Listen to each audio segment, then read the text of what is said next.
हे कृष्ण गोविंद हरे मुरारे, हे नाथ नारायण वासुदेवाय, हे नाथ नारायण वासुदेवाय। हे कृष्ण गोविंद हरे मुरारे, हे नाथ नारायण वासुदेवाय। हे कृष्ण गोविंद हरे मुरारे, हे नाथ नारायण वासुदेवाय, हे नाथ नारायण वासुदेवाय। श्रीमद् भागवत जी का मूल पाठ चतुर्थ स्कंद का 12वां अध्याय। ध्रुव जी को कुबेर का वरदान और विष्णु लोक की प्राप्ति। हे कृष्ण गोविंद हरे मुरारे, हे नाथ नारायण वासुदेवाय, हे नाथ नारायण वासुदेवाय। ओम श्री सुदन्ननाद उवाच। सुनन्दनन्दांसुतो भो भो राजन् सुभद्रम् ते वाचं नो आवहिता शृणु। या पंच वर्षतपसा भवान् देवमती त्रपतो, तस्याखिल जगन् धातुरावां देवस्य शारङ्गिणः पार्षदावे सम्प्राप्तो नेतुं त्वां भगवत्पदम्। सुदर्जयं विष्णुपदं जितं त्वया, यत् सूर्यो आप्राय विचक्षुते परम्। आतिष्ठ तच्चन्द्र दिवाकरादयो गरक्षतारा पर्यन्ति दक्षिणम्।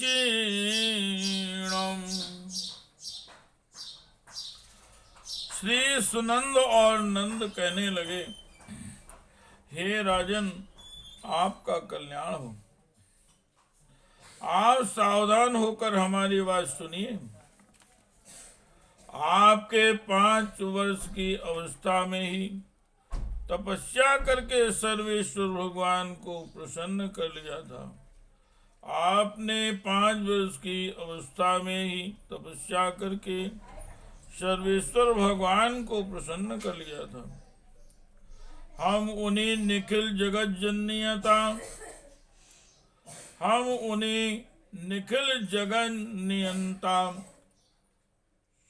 सारंग पाणी भगवान विष्णु के सेवक हैं और आपको भगवान के धाम में ले जाने के लिए यहाँ आए हैं। आपने अपनी भक्ति के प्रभाव से विष्णु लोक का अधिकार प्राप्त किया है, जो औरों के लिए बड़ा दुर्लभ है। परम ज्ञानी सप्तऋषि भी वहां तक नहीं पहुंच सके। वे नीचे से केवल उसे देखते रहते हैं। सूर्य एवं चंद्रमा आदि ग्रह नक्षत्र एवं तारागण भी उसकी प्रदक्षिणा किया करते हैं। चलिए आप उसी विष्णु धाम में निवास कीजिए। हे कृष्ण गोविंद हरे मुरारे, हे नाथ नारायण वासुदेवाय, हे नाथ नारायण वासुदेवाय, हे नाथ नारायण वासुदेवाय। अनास्थितं ते पित्राभिरन्येऽप्यङ्गं कर्हिचित् अनास्थितं ते पित्रो भृन्येऽप्यङ्गं कर्हिचित् आतिष्ठ जगतां वन्द्यं तद्विष्णो परमं पदम् एतद्विमान प्रवर मुत्तम श्लोक मौलिना उपस्थान पितुमायुष्मन्नधीरोढुं तामर्हसि।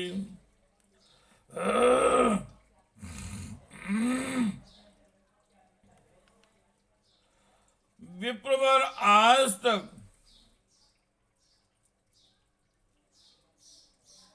आपके पूर्वज तथा और कोई भी उस पद पर कभी नहीं पहुंच सके। भगवान विष्णु का वह परम धाम सारे संसार का वंदनीय है। आप वहां चलकर विराजमान हो। आयुष्मान यह श्रेष्ठ विमान पुण्य श्लोक सिखावणी श्री हरि ने आपके लिए ही भेजा है। आप इस पर चढ़ने योग्य हैं। हे कृष्ण गोविंद हरे मुरारे, हे नाथ नारायण वासुदेवाय, हे नाथ नारायण वासुदेवाय, हे नाथ नारायण वासुदेवाय। ओम श्री मैत्रेयवाय। निशम्य वैकुंठ नियोज मुखी और मधुच्युतम वाचमुरुक्रम प्रियः कृताभिषेका कृत नित्य मंगलो मुनीन प्रणम्यासि मभ्यवादयतु परित्यागच्छ्य दृष्ण्या गृह्यं पार्षदां भियोवन्दिचा ये तद्दिष्टातुं बिभ्रद्रूपं हिरण्मयम्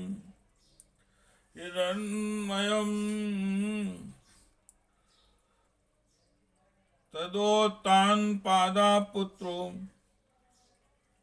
ददर्शान्तकमागतं मृत्योर्मूर्धनं पदं दत्त्वा अरुणोहायुभूतं गृहम्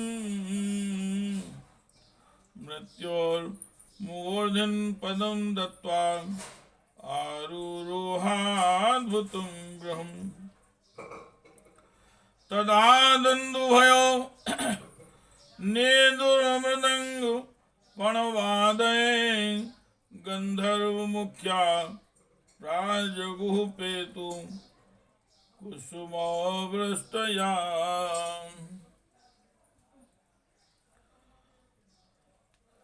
भगवान श्री मैत्रेय जी कहते हैं, हे भगवान के प्रमुख पार्षदों, ये अमृतमय वचन सुनकर परम भागवत ध्रुव जी ने स्नान किया, फिर संध्या वंदन किया, नित्य कर्म से निवृत्त हो मांगलिक अलंकार आदि धारण किए।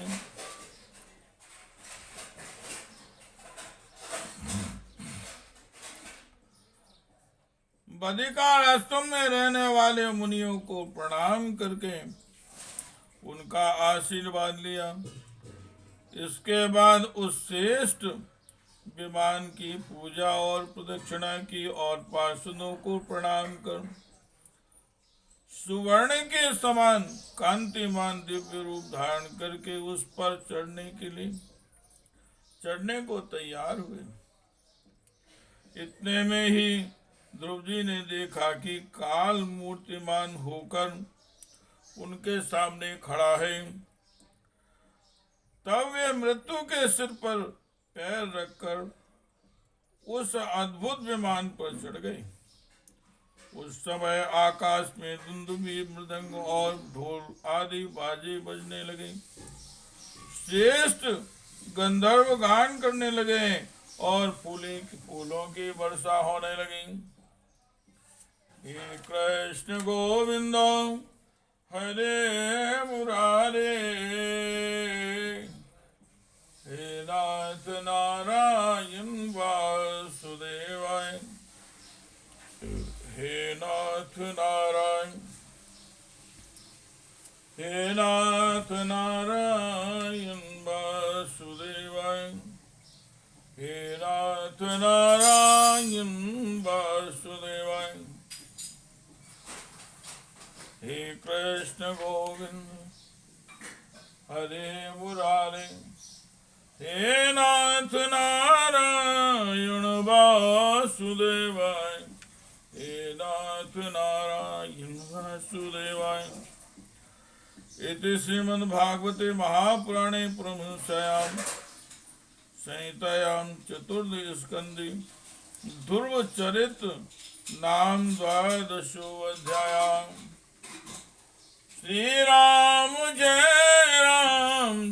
जय राम, श्री राम जय जय राम, श्री राम जय राम। हे कृष्ण गोविंद हरे मुरारे, हे नाथ नारायण वासुदेवाय, हे नाथ नारायण वासुदेवाय, हे नाथ नारायण वासुदेवाय।